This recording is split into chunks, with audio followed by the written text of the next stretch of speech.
Tim gabungan Bea Cukai berhasil menggagalkan penyelundupan 45 ton bawang merah dan 28 karung pakaian bekas di perairan Jambo Aye, Aceh Utara, pada Rabu 12 Februari. Penindakan ini dilakukan setelah Bea Cukai menerima informasi adanya upaya penyelundupan bawang merah asal Thailand yang dikirim menggunakan kapal nelayan menuju Aceh. Kepala Bidang Fasilitas Kepabeanan dan Cukai Kanwil Bea Cukai Aceh Leni Rahmasari mengatakan bahwa informasi tersebut diterima pada Selasa 11 Februari.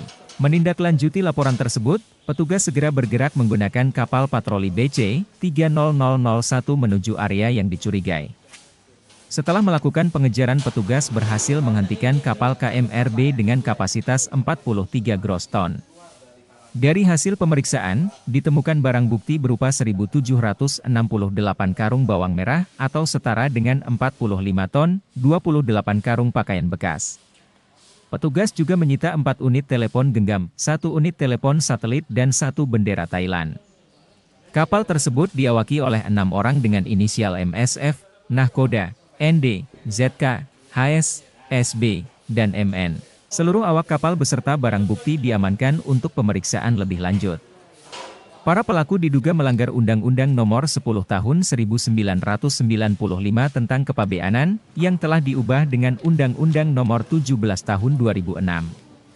Pelanggaran ini terkait dengan pengangkutan barang impor yang tidak tercantum dalam manifest.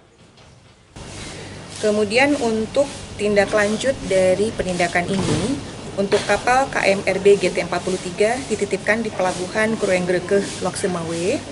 Kemudian untuk muatan disimpan di TPP KPBPC TMPC Banda Aceh, sebagaimana yang Bapak-Bapak Ibu sekalian lihat ya di belakang kita. Kemudian juga itu untuk pakaian bekasnya. Kemudian untuk awak kapal dibawa ke Kanwil DJPC Aceh untuk penyelidikan lebih lanjut.